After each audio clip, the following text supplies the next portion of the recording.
ಆತ್ಮೀಯ ಬೀಳ್ಕೊಡುಗೆ ಸಮಾರಂಭ ನಮ್ಮ ಪ್ರಾಥಮಿಕ ಆರೋಗ್ಯ ಕೇಂದ್ರ ಮೈದಾನದಲ್ಲಿ ನಡೆಸಲು ಎಲ್ಲ ನಮ್ಮ ಸಹೋದರಿ ಮಿತ್ರರು ತೀರ್ಮಾನಿಸಿದ್ದು ಅದರಂತೆ ಈ ದಿನ ಈ ಕಾರ್ಯಕ್ರಮ ಆರಂಭಿಸುತ್ತಿದ್ದೇವೆ. ಈ ಕಾರ್ಯಕ್ರಮದ ಅಧ್ಯಕ್ಷತೆಯನ್ನು ನಮ್ಮ ವೈದ್ಯರಾದಂಥ ಜಗದೀಶ್ ಪಾಟೀಲ್ ಸರ್ ವಹಿಸಿಕೊಡಬೇಕಾಗಿ ಅವರು ವೇದಿಕೆ ಬರಬೇಕಾಗಿ ತಮ್ಮಲ್ಲಿ ವಿನಂತಿ. ಅದೇ ರೀತಿ ಈ ಸಮಾರಂಭಕ್ಕೆ ತುಂಬ ಪ್ರಾಮುಖ್ಯತೆ ಇರುವುದು ನಮ್ಮ ಸಂಬಂಧಿತರಿಗೆ. ಈ ಸಂಬಂಧಿತರಾದಂಥ ನಮ್ಮ ಪ್ರಾಥಮಿಕ ಆರೋಗ್ಯ ಕೇಂದ್ರದಲ್ಲಿ ಸುದೀರ್ಘ 27 ವರ್ಷ ಸೇವೆ ಸಲ್ಲಿಸಿ ಈಗ ಭದ್ರಾವತಿ ತಾಲೂಕಿನ ಸಾರ್ವಜನಿಕ ಆಸ್ಪತ್ರೆಗೆ ವರ್ಗಾವಣೆಗೊಂಡಂಥ ನಮ್ಮ ಮುತ್ತಿನ ಚಂದ್ರವತಿ ಸಿಸ್ಟರ್ ಸಹ ವೇದಿಕೆ ಬರಬೇಕಾಗಿ ಕೇಳ್ಕೊಂಡು. ಅದೇ ರೀತಿ ನಮ್ಮ ಪ್ರಾಥಮಿಕ ಆರೋಗ್ಯ ಮೈದಾನದಲ್ಲಿ ಸುಮಾರು 2 ವರ್ಷಗಳ ಕಾಲ ಎಲೆಕ್ಟ್ರಿಸಿಟಿಯಾಗಿ ಹಿರಿಯ ಮಹಿಳೆ ಸಹಾಯಕಿಯಾಗಿ ಕೆಲಸ ಮಾಡಿ 2 ವರ್ಷಗಳ ಕಾಲ ಇದೇ ಆಸ್ಪತ್ರೆಯಲ್ಲಿ ಒಂದೊಂದು ದಿವಸ ರಾತ್ರಿ ಸಹ ಮನೆಗೆ ಸೇವೆ ಸಲ್ಲಿಸಿದಂಥ ನಮ್ಮ ಎಲೆಕ್ಟ್ರಿಸಿಟಿ ಆದ ನಾಗರತ್ನ ಮೇಡಮ್ ಅವರು ವೇದಿಕೆಗೆ ಬರಬೇಕಾಗಿರ್ತದೆ. ಅದೇ ರೀತಿ ಇನ್ನೊಬ್ಬ ನನ್ನ ಸ್ನೇಹಿತ ನನ್ನ ಸ್ನೇಹಿತ ಶಶಿಧರ್ ಅವರು ಸುಮಾರು ವರ್ಷಗಳಿಂದ ನಮ್ಮ ಪ್ರಾಥಮಿಕ ಮೈದಾನದಲ್ಲಿ ಸೇವೆ ಸಲ್ಲಿಸಿ ಪುಟು ನಡೆದಾಡ್ಕೊಂತ ಓಡಾಡ್ಕೊಂತ ಚೆನ್ನಾಗಿದ್ದ. ಆದರೂ ಕಾರಣಾಂತರದಿಂದ ಏನ್ ಮಾಡ್ತೀವಿ ಅಂದ್ರೆ ನಮ್ಮ ಸರ್ಕಾರಿ ನೌಕರರು ಮೇಲೆ ಒಂದ್ ಕಡೆ ಕೆಲಸ ಮಾಡಬೇಕು, ಒಂದ್ ಕಡೆ ವರ್ಗಾವಣೆ ಆಗಬೇಕು. ಆ ಸಿದ್ಧಾಂತದ ಪ್ರಕಾರ ಇವತ್ತು ಈ ವರ್ಗಾವಣೆ ಆದೇಶದಲ್ಲಿ ಕಡೂರು ತಾಲೂಕಿಗೆ ಹೋಗಿದ್ದಾರೆ. ಎಡಗಂಟ ಪ್ರಾಥಮಿಕ ಆರೋಗ್ಯ ಕೇಂದ್ರಕ್ಕೆ ಅಂದು ಸಹ ವೇದಿಕೆ ಮೇಲೆ ಬರಬೇಕಾಗಿ ಕೇಳ್ಕೊಳ್ತೀನಿ.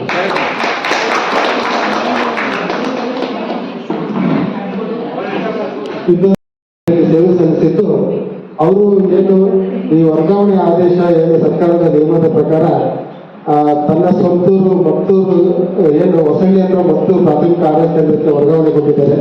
ಅವರು ಸಹ ಈ ವೇದಿಕೆಗೆ ಆಗಮಿಸುವಾಗಿ ಕೇಳ್ಕೊಳ್ತೇವೆ. ಈ ಕಾರ್ಯಕ್ರಮಕ್ಕೆ ಮೆರುಗು ನಮ್ಮ ಮಣಿ ಸರ್ ಬಂದಿದ್ದಾರೆ. ಅವರಿಗೂ ತುಂಬಾ ವೇದಿಕೆ ಮೇಲೆ ಹೋಗಬೇಕಾಗಿದೆ. ಅದೇ ರೀತಿ ನಮ್ಮ ನಿರೂಪಣೆ ಮಾಡ್ತಾರೆ, ಅವರು ಕಾರ್ಯಕ್ರಮ ನಡೆಸ್ಕೊಡ್ಬೇಕಾಗಿ ಕೇಳ್ತಾರೆ.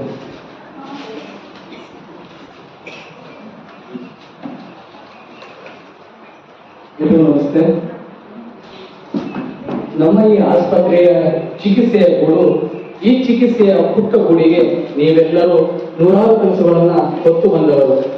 ಇದೀಗ ಈ ಪುಟ್ಟ ಗೂಡನ್ನ ತೊಳೆದು ಹೋಗುವ ಸಮಯ. ಅದುವೇ ಒಂದು ರೀತಿಯ ಖುಷಿಯ ಸಂದರ್ಭ ಹಾಗೂ ದುಃಖದ ಸಂದರ್ಭವೂ ಕೂಡ ಹೌದು. ಗೆಳತನದ ಉಯ್ಯಾಲೆಯಲ್ಲಿ ತೇಲಾಡಿ ಸಾವಿರಾರು ನೆನಪುಗಳ ಗೋಪುರವನ್ನ ಕಟ್ಟಿಕೊಂಡು ಹೊರಟಿದ್ದೀರಿ. ಈ ಸುಂದರ ನೆನಪುಗಳ ಗೋಪುರದ ಜೊತೆಗೆ ನಮ್ಮ ಒಂದು ಕೊಡುಗೆಯೂ ಇರಲೆಂದು ದಿನಾಂಕ 15/7/2025 ಮಂಗಳವಾರ ಈ ಬೀಳ್ಕೊಡುಗೆ ಸಮಾರಂಭವನ್ನು ಪ್ರಾಥಮಿಕ ಆರೋಗ್ಯ ಕೇಂದ್ರ ಮೈದಾನದಲ್ಲಿ ಆಯೋಜಿಸಿದ್ದೇವೆ. ಈ ಕಾರ್ಯಕ್ರಮಕ್ಕೆ ಬಂದಂತಹ ಎಲ್ಲ ಗಣ್ಯರಿಗೂ ತುಂಬ ಹೃದಯದ ಸ್ವಾಗತವನ್ನು ಬಯಸುತ್ತೇನೆ. ಶಿವ ನೀಡದಿರು ಶಿವ ಬಾಗುವುದು ಎನ್ನ ಕಾಯ, ನೀಡು ಶಿವ ನೀಡದಿರು ಶಿವ ಬಾಗುವುದು ನನ್ನ ಕಾಯ. ನಾನೇಕೆ ಅಂಜಲಿ ನೀ ನನ್ನ ಅಂಬಲಿ, ನೀಡು ಶಿವ ನೀಡದಿರು ಶಿವ ಬಾಗುವುದು ನನ್ನ ಕಾಯ. ಶೃಂಗಾರ ಕೃತಕ ಬಂಗಾರ ಕ್ಷಣಿಕ ಬಾಳಲ್ಲಿ ಬಡಿವಾರವೇಕೆ. ಶೃಂಗಾರ ಕೃತಕ ಬಂಗಾರ ಕ್ಷಣಿಕ ಬಾಳಲ್ಲಿ ಬಡಿವಾರವೇಕೆ. ನೀನಿತ್ತ ಕಾಯ ನೀನಿತ್ತ ಕಾಯ ನಿನ ಕೈಲೆ ಮಾಯ ಆಗೋದು ಹೋಗೋದು ನಾ ಕಾಣೆನೆ. ನೀಡು ಶಿವ ನೀಡದಿರು ಶಿವ ಬಾಗುವುದು ನನ್ನ ಕಾಯ. ಪ್ರೀತಿಯ ಆದ್ಯತೆ ಅತಿಥಿ ಸತ್ಕಾರವೇ ನಮ್ಮ ಮೊದಲ ಆದ್ಯತೆ. ಅದಕ್ಕಾಗಿ ಸ್ವಾಗತದ ಮುನ್ನುಡಿಯ ಗೀತೆ ಈ ಸಮಾರಂಭದಲ್ಲಿ ಉಪಸ್ಥಿತರಿರುವ ಎಲ್ಲ ಅತಿಥಿ ಮಹೋದಯರನ್ನ ಹೃದಯ ತುಂಬಿ ಸ್ವಾಗತಿಸಲು ಬರುತ್ತಿದ್ದಾರೆ. ನಮ್ಮ ಆಸ್ಪತ್ರೆಯ ಉಮೇಶನವರು ಈ ಸ್ವಾಗತಕ್ಕಾಗಿ ಸ್ವಾಗತವನ್ನ ಕೋರ್ತಾರೆ. ಇನ್ನೊಂದು ಸ್ವಾಗತವನ್ನ ಕೋರ್ತಾರೆ. ಇನ್ನೋರ್ವ ನಮ್ಮ ಏರಿಯ ಸದಸ್ಯರಾದಂಥ ರತ್ನಮ್ಮನವರು ಸಹ ಕೇಳ್ಕೊಂಡಾಗ ಅವರು ಸಹ ಸಭೆಗೆ ಬಂದಿದ್ದಾರೆ. ಅವರಿಗೂ ಸಹ ಸ್ವಾಗತವನ್ನ ಕೋರ್ತಾರೆ.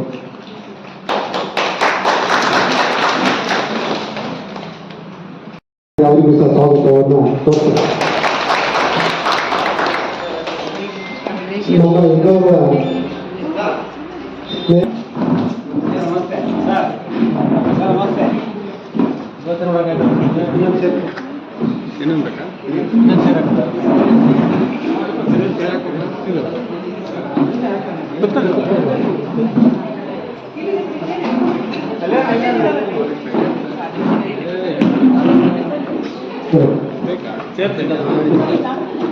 ಈ ಕಾರ್ಯಕ್ರಮಕ್ಕೆ ನಡೆದುಕೊಂಡು ನಮ್ಮ ತಾಲೂಕು ಆರೋಗ್ಯಾಧಿಕಾರಿಗಳಾದಂಥ ಅಶೋಕ್ ಸರ್ ನಾವು ಕೇಳ್ಕೊಂಡಾಗ ಅವರು 2 ದಿವಸ ಮುಂಚೆನೆ ಹೇಳಿದ್ರು ಸರ್. ಆದ್ರೂ ನಾನು ನಿಮಗೆ ಫೋನ್ ಮಾಡಿದೆ. ಅವರು ಸಹ ಸಂತೋಷದಿಂದ ಒಪ್ಪಿ ಕಾರ್ಯಕ್ರಮಕ್ಕೆ ಬಂದಿದ್ದಾರೆ. ಅವರಿಗೂ ಸಹ ನಮ್ಮ ಮಾರ್ಗದರ್ಶಕರ ಪರವಾಗಿ ಸ್ವಾಗತವನ್ನ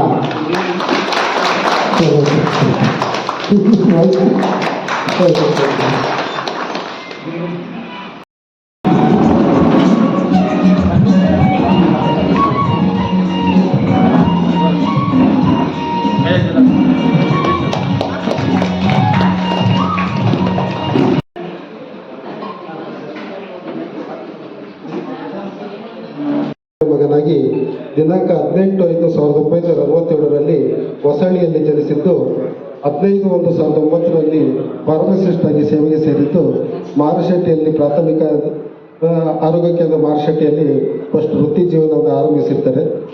3ನೇ ಮಗಳಾಗಿ ಕೊಪ್ಪ ತಾಲೂಕಿನ ಕೂಗೂರು ಗ್ರಾಮದಲ್ಲಿ ಮಲೆನಾಡಿನ ಮಗಳಾಗಿ 12/1/1969ರಲ್ಲಿ ಜನಿಸಿದರು. ತದನಂತರ ಮಂಗಳೂರು ಡಿಸ್ಟಿಕ್ ಮಂಗಳೂರು ವೆನ್ಲಾಕ್ ಆಸ್ಪತ್ರೆಯಲ್ಲಿ ತಮ್ಮ ನರ್ಸಿಂಗ್ ವ್ಯಾಸಂಗವನ್ನು ಪೂರ್ಣಗೊಳಿಸಿ ನಂತರ ಜೂನ್ 8, 1998ರಲ್ಲಿ ಪ್ರಾಥಮಿಕ ಆರೋಗ್ಯ ಕೇಂದ್ರ ಮೈಸೂರಿನಲ್ಲಿ ತಮ್ಮ ವೃತ್ತಿ ಜೀವನವನ್ನು ಆರಂಭ ಮಾಡಿ ಸುಮಾರು 26 ವರ್ಷಗಳ ಸುದೀರ್ಘವಾದ ಸೇವೆಯನ್ನ ನಮ್ಮ ಕೇಂದ್ರದಲ್ಲಿ ಸುತ್ತಮುತ್ತಲಿನ ಜನರಿಗೆ ಉತ್ತಮವಾದ ಸೇವೆಯನ್ನು ಸಲ್ಲಿಸಿರುತ್ತಾರೆ. ನಂತರ ಸಾರ್ವತ್ರಿಕ ವರ್ಗಾವಣೆಯ ಆದೇಶದಂತೆ ನಮ್ಮ ತಾಲೂಕಿನ ಸಾರ್ವಜನಿಕ ಆಸ್ಪತ್ರೆ ಭದ್ರಾವತಿಯಲ್ಲಿ ಈಗ ಸೇವೆ ಸಲ್ಲಿಸಿರುತ್ತಾರೆ. ಇವರ ಮುಂದೆ ಅಂತ ಈ ದಂಪತಿಗಳ ಮೊದಲನೇ ಮಗಳಾಗಿ ಇವರು 1969ರಲ್ಲಿ ಸಿಂಗಟ್ಕೆರೆ ಗ್ರಾಮದಲ್ಲಿ ಜನಿಸಿದ್ದಾರೆ. ತದನಂತರ PUCಯನ್ನ ತೆರಗಡೆಗೊಂಡು ನಂತರ ವ್ಯಾಸಂಗವನ್ನು ಮುಂದುವರಿಸಿ ANM ಟ್ರೈನಿಂಗ್ ಅನ್ನು ಮುಂದುವರಿಸಿ ನಂತರ ಇವರು ಮರವಂಚಿಯಲ್ಲಿ 5 ವರ್ಷಗಳ ಕಾಲ ಸುದೀರ್ಘ ಸೇವೆಯನ್ನು ಸಲ್ಲಿಸಿರುತ್ತಾರೆ. ನಂತರ MS ಸುರೇಶ್ ಅವರ ಕೈ ಹಿಡಿದು ದಾಂಪತ್ಯ ಜೀವನಕ್ಕೆ ಕಾಲಿಟ್ಟು ಮುದ್ದಾದ 2 ಹೆಣ್ಣು ಮಕ್ಕಳನ್ನು ಪಡೆದು ನಂತರ ಅವರು ಸಹ ಉನ್ನತ ವ್ಯಾಸಂಗವನ್ನು ಮಾಡುತ್ತಿದ್ದಾರೆ. ನಂತರ ಮರವಂಜಿಯಲ್ಲಿ 5 ವರ್ಷಗಳ ಕಾಲ ಸೇವೆಯನ್ನು ಸಲ್ಲಿಸಿ ತದನಂತರ ಹುಟ್ಟೂರಿನಲ್ಲಿ 20 ವರ್ಷಗಳ ಸುದೀರ್ಘ ಸೇವೆಯನ್ನು ಸಲ್ಲಿಸಿ ನಂತರ ಸುತ್ತಮುತ್ತಲಿನ ಜನರಿಗೆ ತಮ್ಮ ಸುದೀರ್ಘವಾದಂತಹ ಸೇವೆಯನ್ನು ಕೊಟ್ಟು ನಂತರ ಮೈದೋಳು ಪ್ರಾಥಮಿಕ ಆರೋಗ್ಯ ಕೇಂದ್ರಕ್ಕೆ 2 ವರ್ಷಗಳ ಕಾಲ ಸೀನಿಯರ್ PSU ಆಗಿ ಸೇವೆಯನ್ನ ನೀಡಿದ್ದಾರೆ. ನಂತರ ವರ್ಗಾವಣೆ ಅಂದ್ರೆ ಅವರಾಗಿ ತಗೊಂಡಿದ್ದು ಇಲ್ಲಿಂದ ಆಗಿದ್ದಲ್ಲ, ಅವರಾಗಿ ವರ್ಗಾವಣೆಯನ್ನ ಮಾಡಿಕೊಂಡು ಬೀರೂರಿನಲ್ಲಿ ಪ್ರಸ್ತುತವಾಗಿ ಸೇವೆಯನ್ನ ನೀಡಿ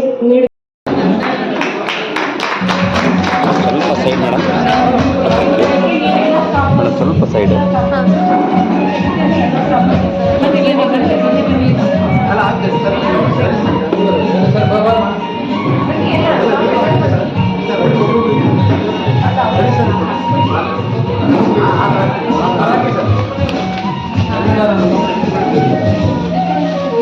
ಸ್ವಲ್ಪ ನನಗೆ ಸೈಡ್ ಕೊಟ್ಬಿಟ್ರೆ ಎಲ್ಲ ಆರಾಮಾಗಿ ನೋಡಂತೆ ಆ ಕಡೆ ಆದರೂ ಹೋಗಿ.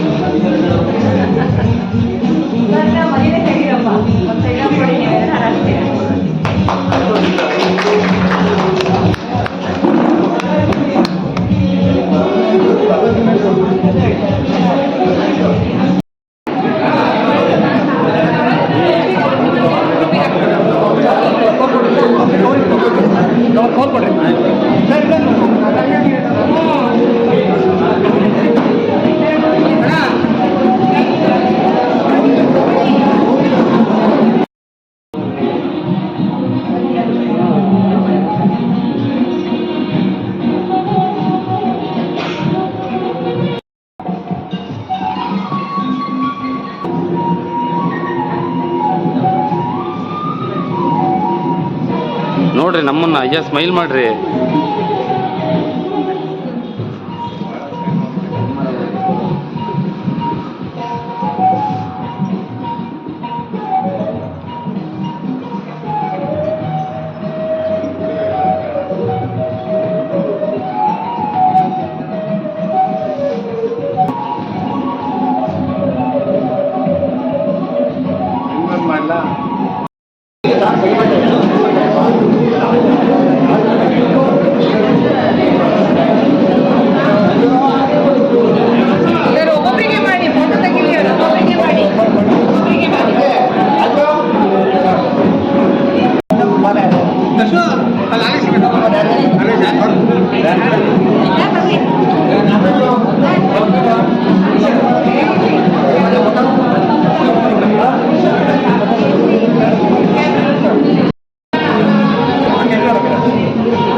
ಸರ್ವಿಸ್ ಮಾಡಿ ತುಂಬ ಮಾಡರ್ನೈಸ್ ಮಾಡ್ತಾ ಇದ್ದೀವಿ ನಾವು. ಒ.ಪಿ.ಡಿ ಕಂಪ್ಯೂಟರ್ ಸ್ಲಿಪ್ ಕೊಡೋದು ಒ.ಪಿ.ಡಿ ಆ ಥರ ಏನೋ ಒಂದು ಇನ್ನೋವೇಟಿವ್ ಹೇಳ್ತಾ ಇದ್ದ.